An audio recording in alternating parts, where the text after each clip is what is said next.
खेत और खलिहानों की सुनो कहानी, सुनो कहानी। खेत और खलिहानों की सुनो कहानी, सुनो कहानी। किसान वाणी, किसान वाणी, किसान वाणी, किसान वाणी, किसान वाणी, किसान वाणी, किसान वाणी, किसान वाणी। इस कार्यक्रम के प्रायोजक हैं कृषि एवं किसान कल्याण मंत्रालय, भारत सरकार। कार्यक्रम किसान वाणी में सब भैया बहनों को अपने भैया हेडलपाल सिंह और अपनी बहन पूनम की राम राम। सुनाओ पूनम जी, कैसे हाल चाल है आपकी और खेती बाड़ी के? भैया हालचाल बिल्कुल सही हैं और खेती बाड़ी की हालचाल भी हमारे कतई सही है। अच्छा, तुझे बताओ धानन की रोपाई कर दई? हाँ कर दई भैया, अभी करिए कल परसों में। अच्छा, तो ये बताओ आज कार्यक्रम में क्या है हमारे भैया बहनन के लिए? अरे आज कार्यक्रम में तो बहुत चीजें हैं हमारे भैया बहनन को। अच्छा, हाँ, आज कार्यक्रम में बात होगी महिलाओं की कृषि में भागीदारी, साथ ही होगा आज का सवाल जवाब, विशेषज्ञ की राय में भैया बहन सुनेंगे जानकारी, ट्रैक्टर की उचित देखभाल, क्षेत्र संकलित भेंट वार्ता भी भैया बहन सुनेंगे और साथ ही सुनेंगे लोकगीत, मौसम, बाजार भाव और आज की नसीहत।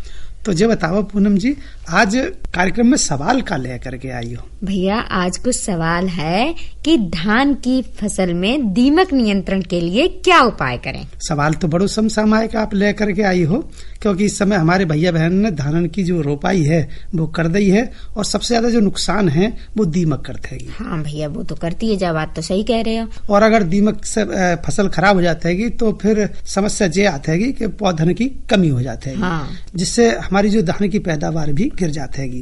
तो क्या उपाय करेंगे हमारे भैया बहन सोच के रखें और हमारो उत्तर से मिलान कर सकते हैं। कार्यक्रम के अंत में हम बताएंगे आज के सवाल को उत्तर।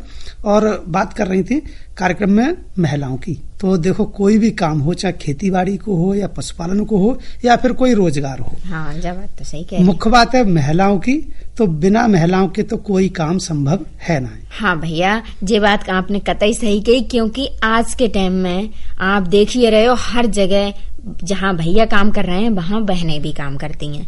चाहे खेत हो, चाहे घर के कोई काम धंधे हो, कोई भी काम ले लो, हर जगह भैया बहन साथ में मिलके ही काम करता है। इसीलिए जरूरी है कि हमारे घर परिवार में जो महिलाएं हैं वो भी पुरुषों के साथ कंधे से कंधा मिला करके काम करेंगी, तो निश्चित रूप से हमें अपने रोजगार से, अपने काम धंधे से, अपनी खेती बाड़ी से दोगुना फायदा होगा। बिल्कुल सही कह रहे हो भैया, क्योंकि आपने देखी भी होगी कि जिस घर में दोनों लोग काम करते हैं और साथ में उनके परिवार के जो और लोग होते हैं वो भी हाथ बटाते हैं, तो वो काम आसानी से और बहुत आराम से हो जाता है। बिल्कुल, और समय की बचत भी होती है। हाँ। और साथ ही साथ हमारा जो परिवार है वो उन्नति के पथ पर चलते हैं। हाँ बिल्कुल सही कह रहे हो भैया। पूनम जी, बातें तो काफी होगी कार्यक्रम में, तो क्यों ना अब सुन ली जाए विशेषज्ञ की राय। हाँ भैया जरूर सुनवा दे रहे हैं अपने भैया बहनन को विशेषज्ञ की राय। आज कार्यक्रम में विशेषज्ञ की राय है ट्रैक्टर की उचित देखभाल।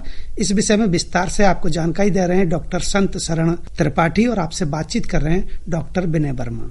किसान साथियों नमस्कार। आज विषय जो हमारा है वो ट्रैक्टर के बारे में ही है कि हमारे किसान भाई ट्रैक्टर का रख रखाव कैसे करें, और इस पर जानकारी देने के लिए हमारे साथ हैं डॉक्टर एस त्रिपाठी जी, जो कि कृषि अभियंत्रण विशेषज्ञ हैं। डॉक्टर साहब कार्यक्रम में स्वागत है आपका। धन्यवाद।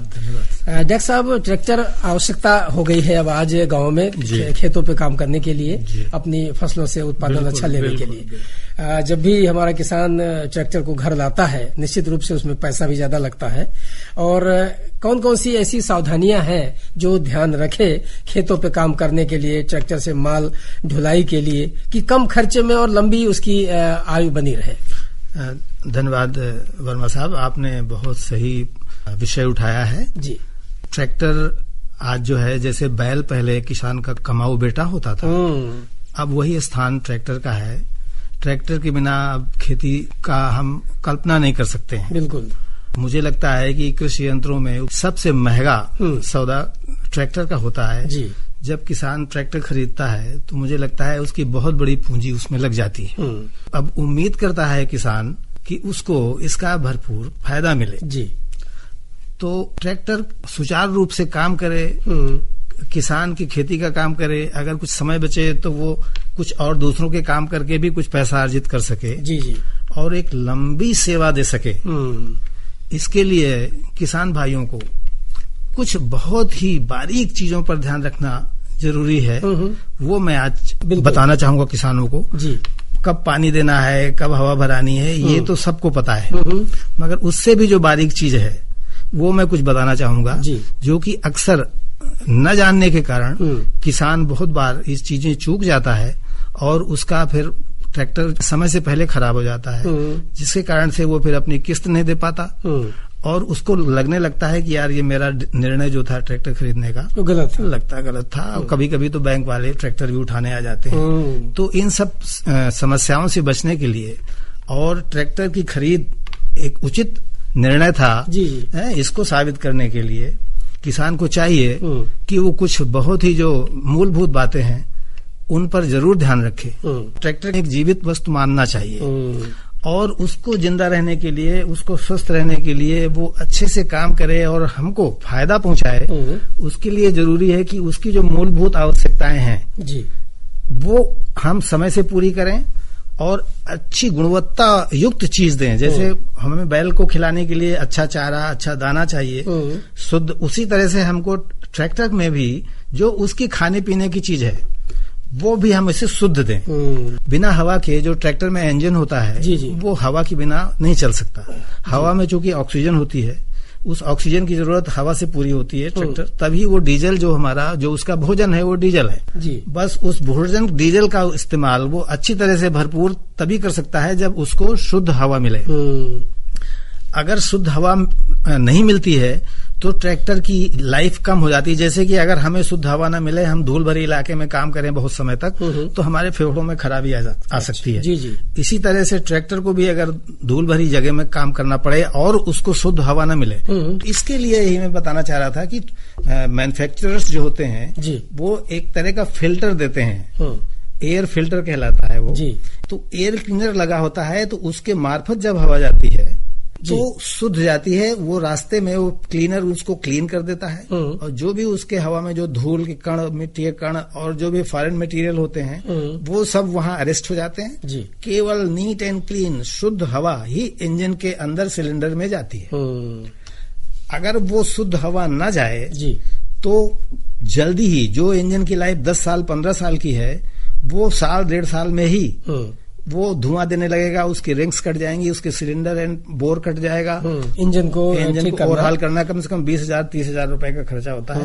प्लस 15 दिन ट्रैक्टर जो अगर मौके में खराब हो गया तो आप सीजन में खराब हो गया तो 10-15 दिन की आपकी कमाई गई। और वो एयर क्लीनर में क्या करना होता है कि हर हफ्ते अगर हम रेगुलर काम करते हैं तो एक हफ्ते वो एयर क्लीनर में जला हुआ तेल भरा होता है उस तेल को निथार करके उसके अंदर जो भी हवा के साथ जो धूल गई थी वो धूल वहीं अरेस्ट हो जाती है उस ऑयल में, और तो वो इकट्ठी होती रहती है, तो वो उसकी एक बिल्कुल ग्रीस जैसी बन जाती है। उस क्लीनर की उस गंदगी को साफ करके और फिर और जो कम तेल है वो एक्स्ट्रा तेल डाल करके, मतलब केवल उसमें ऑयल दोबारा से भर देते हैं साफ करके और दोबारा फिर लगा देते हैं। ये इसमें मुश्किल से आधे पौन घंटे का समय लगता है और 100-150 रुपए का खर्चा लगता है।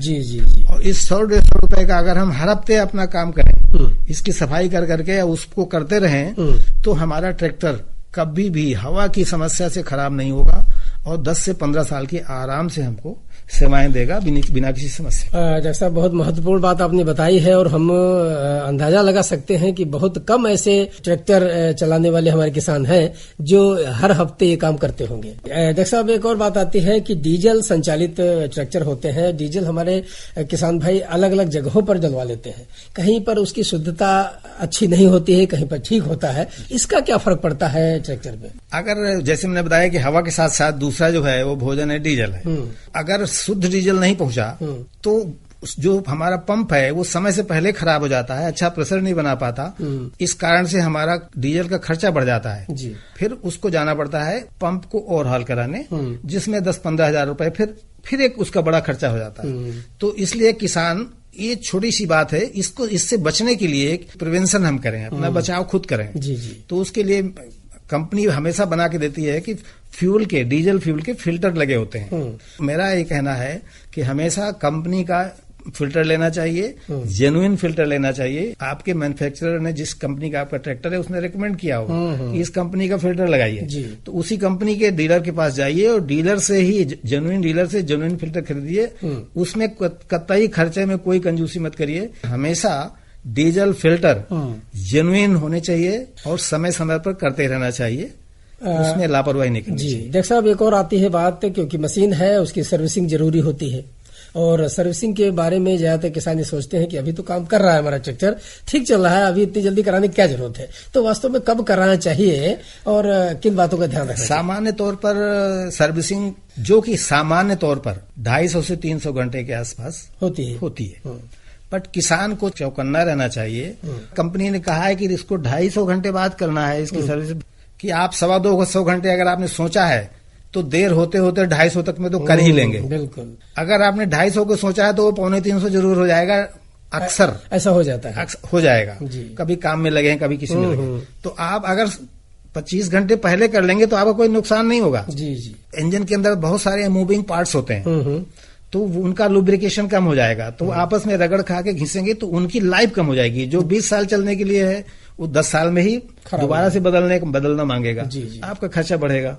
तो इसलिए अगर ट्रैक्टर को आपको 15 से 20 साल बिना किसी समस्या के चलाना है, उसका कोई चीज आपको नॉर्मल इंजन के अंदर कोई खराबी नहीं लानी और बिना खर्चे करना है, तो आपको ये डीजल, शुद्ध डीजल के लिए अच्छा फिल्टर और एयर क्लीनर के होज पाइप और एयर क्लीनर के अंदर जो गंदगी है उसको साफ करके हर हफ्ते, ये जो प्रैक्टिस अगर किसान करेगा तो उसका ट्रैक्टर का इंजन कभी भी समस्या नहीं देगा और अपनी पूरी जिंदगी उसको सर्विस देगा। और डॉक्टर साहब, कभी कभी लंबा काम करते करते ट्रैक्टर गर्म हो जाता है, क्योंकि ये इंजन हो जाता है। ऐसे में क्या सावधानी बरतें और किन बातों का ध्यान रखें? अगर ऐसा है तो जरूर चेक करें कि उसका कहीं न कहीं एयर क्लीनर चोक है। नॉर्मली जो ट्रैक्टर हमारा डिजाइन होता है वो सामान्य तौर पर आप चाहे 24 घंटे उससे काम करिए, अगर उसका सारा सिस्टम आपका ठीक है तो वो गर्म नहीं होगा।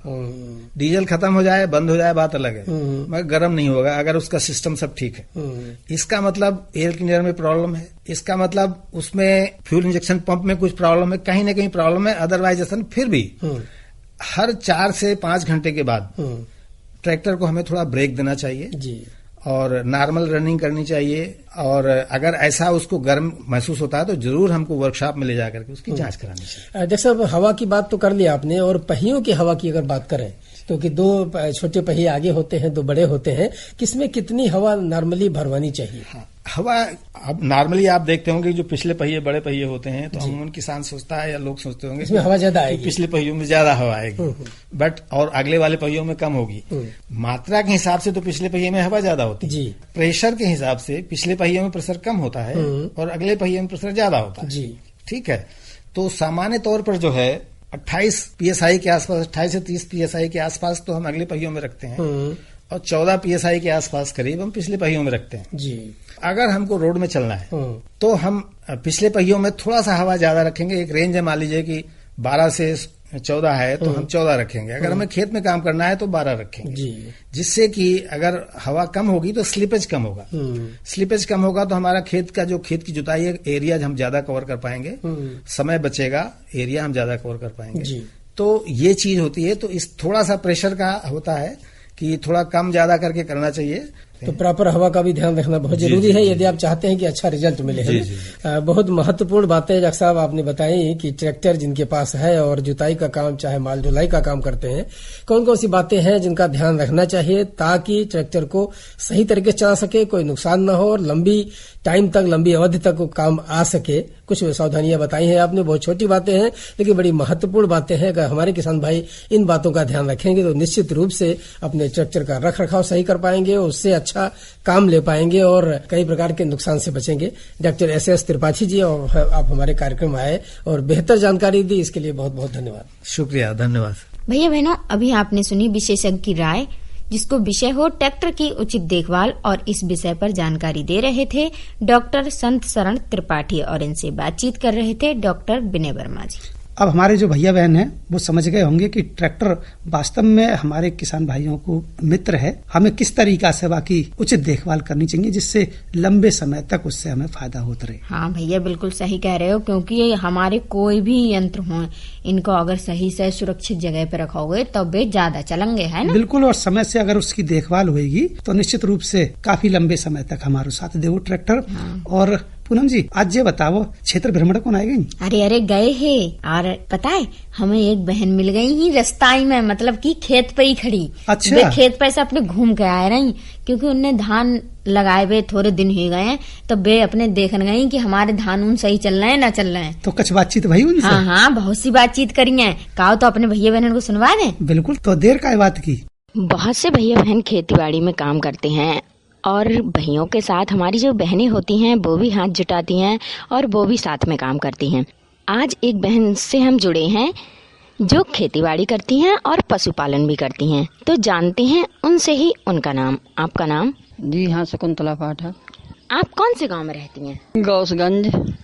तहसील कहाँ लगती है? फरीदपुर। जिला? बरेली। घर परिवार में आप बहुत से काम करती होंगी? जी हाँ, बहुत सारे काम करने पड़ते हैं, घरेलू काम। अच्छा, कौन कौन से ऐसे काम हैं जो आप अपने घर पे करती हैं? हम अपने घर पे पशु भी पालते हैं, गाय है, जैसे भैंस है, वो हम पालते हैं और उनको अच्छी तरीके से उनको देख रेख करते हैं, खिलाते पिलाते, और खेती बाड़ी में भी ध्यान देते हैं। अच्छा, तो कितने जानवर हैं आपके घर पे? हमारे यहाँ जानवर हैं, 2 भैंसा हैं, 2 गाय हैं। दूध दे रही है एक आदमी? जी हाँ, दूध दे रही हैं। अभी कितने दे देती हैं? दूध दे रही हैं कम से कम 4 लीटर गाय देती है, और भैंस भी देती है 5-6 लीटर। अच्छा, वो दूध सब घर पे ही इस्तेमाल कर लेती हैं? नहीं, जितना खर्च में आता है उतना खा पी लेते हैं, उसके बावजूद जो बचता है वो हम बेच भी देते हैं कि उससे उनका खान पान अच्छा चलता रहे। अच्छा, तो कितने रुपए लीटर जा रहा हो आपके यहाँ पे दूध? हमारे यहाँ दूध जा रहा है कम से कम 50-60 रुपए लीटर। अच्छा, तो आपको जो चोकर उकर है सब बाई में ले आते हो? हाँ जी हाँ, सब जानवरों के खाद पानी उसी में निकलता रहता है। तो अब जब मौसम में का खवा रही हो आप अपने जानवरन को? इस मौसम में हम जैसे हरी घास है या चरी है, बाजरा है,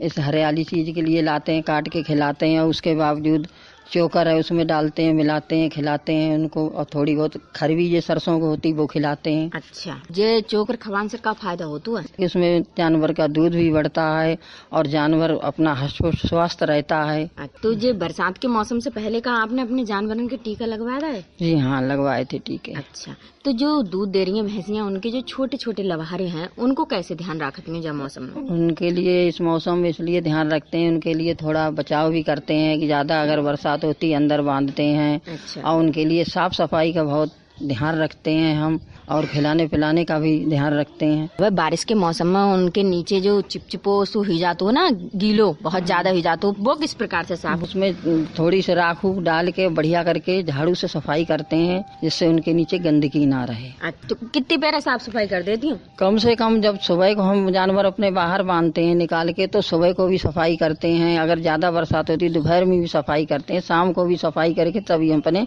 जानवर बांधते हैं। अच्छा, जानवरों के साथ साथ आप खेती बाड़ी भी करती हैं? जी हाँ, खेती बाड़ी भी करते हैं। अच्छा, तो आपने इस टाइम पे अपने खेत में का लगा हुआ है? इस समय गन्ना भी खड़ा है खेत में हमारे, और धान की भी पौध लगी है, बाजरा भी है बोया हुआ। धान लगाए थे? जी हाँ। कब लगाए धान? 1 तारीख को लगाए थे। अच्छा, दिन नव है। हाँ। तो उनकी देखभाल कैसे कर रही हैं? उनकी देखभाल उनमें घास की दवाई लगानी पड़ती है, अगर ये देखते हैं कि कोई पत्ती काट रहा है कीटाणु, तो उसमें भी दवाइयाँ लगानी पड़ती हैं। अच्छा, इसलिए कि हमारी कोई पौध खराब ना हो, बहुत देख रेख करना पड़ती है। बहुत ज्यादा देख रेख करती हैं? जी हाँ। तो धान जब लगाए हैं आपने, तो किस प्रकार से खेत तैयार करवाओ हो? उसमें हमने देसी खाद भी डलवाई थी, जानवरों के जो खाद बनती है वो हमने देसी खाद डलवाई, फिर उसके बाद जुताई कराई, फिर उसमें पौध लगवाई, उसके बाद हमने घास की दवाई भी लगवाई। अच्छा। अब जो अगर जब पौध तैयार होगी उसमें कुछ कीटाणु देखें तो उसमें भी दवाइयाँ लगानी पड़ती हैं। अच्छा, कितनी दूरी पे लगवाए आपने धान? ऐसे लगवा दिए हैं 4-4 उंगली की दूरी से। और जब बेड़ है, जब उखड़वाई, तो कैसे ध्यान रखो कि बाकी जरूर ना कटे? अगर बरसात में उखेड़ते हैं तो उसकी तो जड़ साथ में आती है, अगर नहीं है तो उसमें छोटी सी खुरपी से उसकी जड़ उकसा के हम लोग उठा लेते हैं उसके पौध के लिए। तो आप बता रही बाजरा कब लगाओ?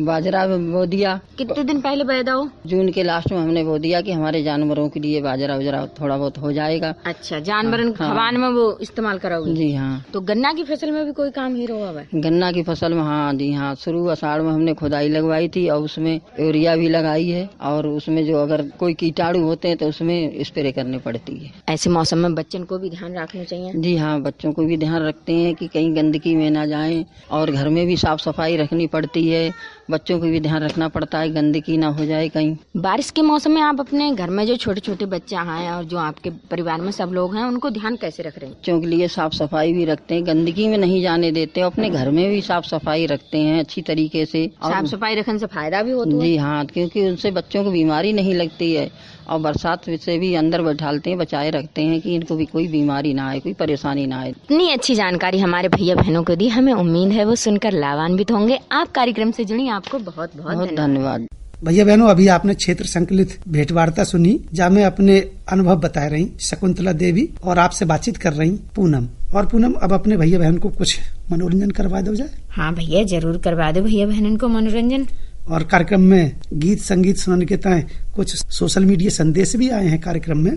भैया बहनों, जो पत्र हमें मिलो है जिला बदायूं ग्राम दूने नगर से मुन्ना सिंह कठेरिया, मनोज कुमार कठेरिया, सत्येंद्र, गुड्डू, विशाल, संगम, वैभव, आदर्श, आदित्य, अमित, रेणु, कुमकुम, निव्या, सरता और अंतिमा। और जे संदेश हमको मिलो है पूनम जी, ग्राम बा पोस्ट ललहुआ जिला खीरी से, और भेजने वाले हमारे साथी हैं विजयपाल यादव, शुभम यादव, शिखा यादव, गुड़िया यादव, ऋचा यादव और उनके परिवार के सभी सदस्य।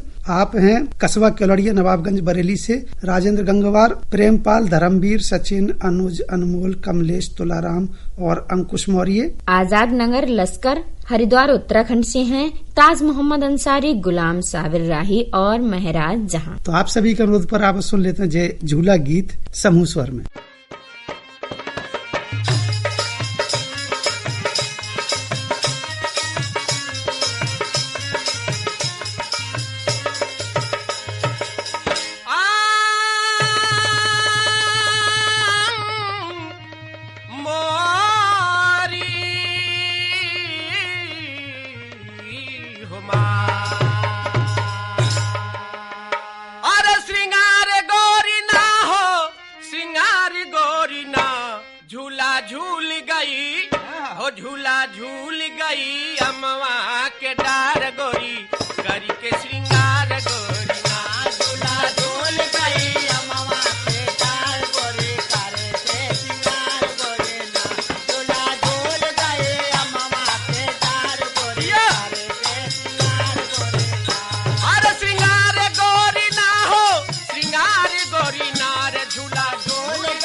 सखी सारी संग में झूले सखी सारी, गावे कजरी ललकारी, गावे कजरी ललकारी, गावे कजरी ललकारी, गावे कजरी ललकारी, गावे कजरी ललकारी। अरे संग में झूले सखी सारी, गावे कजरी ललकारी, गावे कजरी ललकारी, गावे कजरी ललकारी।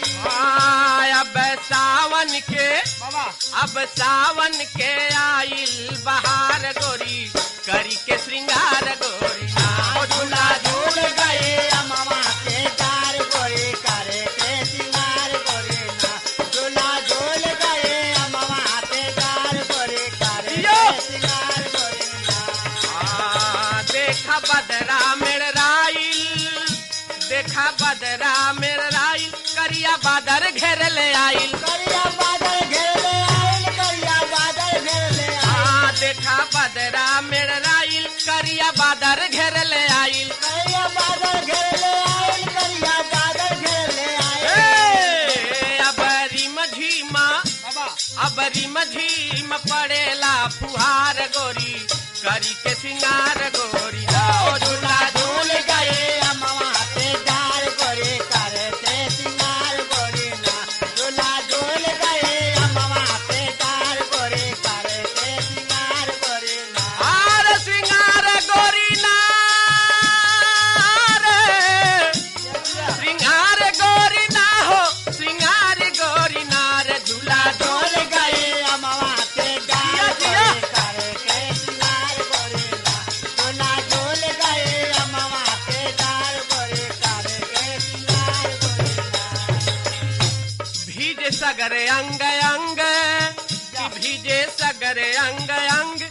करिया कजरा के संग करिया काजरा के संग करिया काजरा के संग करिया काजरा के संग करिया काजरा के संग आरे भीजे सगरे अंग अंग करिया कजरा के संग करिया काजरा के संग करिया काजरा के संग करिया कजरा के संग करिया काजरा के संग ओ अरे चले झूमी झूमी हो चले झूमी झूमी पुरुआ बयार गोरी करी के श्रृंगार गोरी हो झूला झूल गए अमवा के डाल गोरे करे के सिंगार गोरे ना झूला झूल गए अमवा के डाल गोरे करे के सिंगार गोरे ना आर श्रृंगार गोरी ना हो श्रृंगार गोरी नार झूला झूल गई अमवा के डाल गोरी करे के सिंगार गोरे ना झूला झूल गए अमवा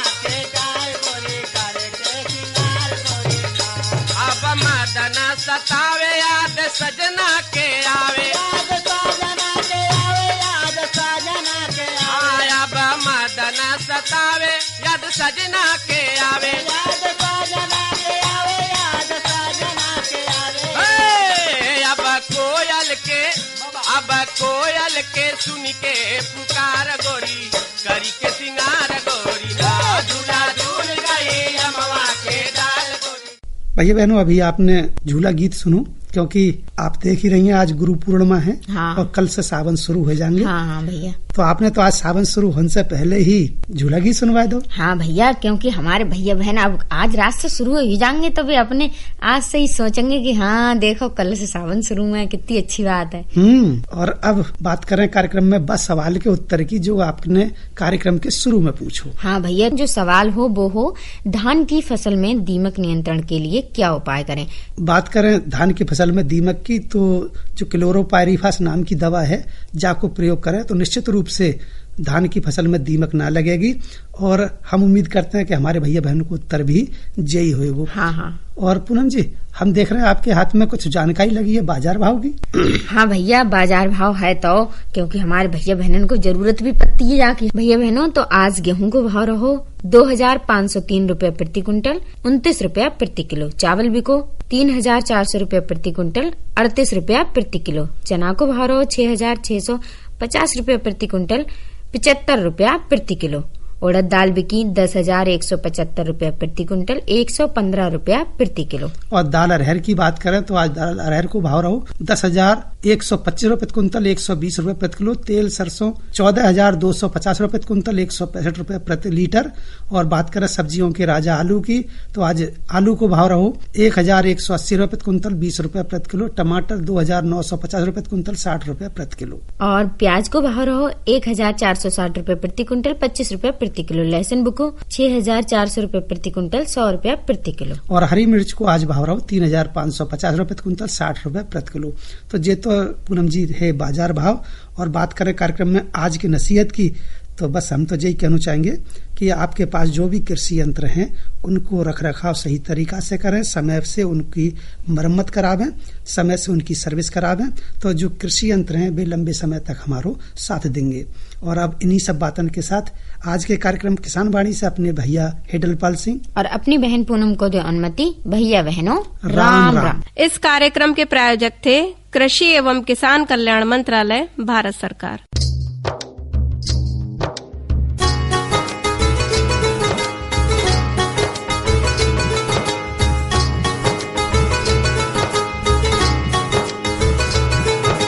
खेत और खलिहानों की सुनो कहानी, सुनो कहानी। खेत और खलिहानों की सुनो कहानी, सुनो कहानी। किसान वाणी, किसान वाणी, किसान वाणी, किसान वाणी, किसान वाणी, किसान वाणी, किसान वाणी, किसान वाणी।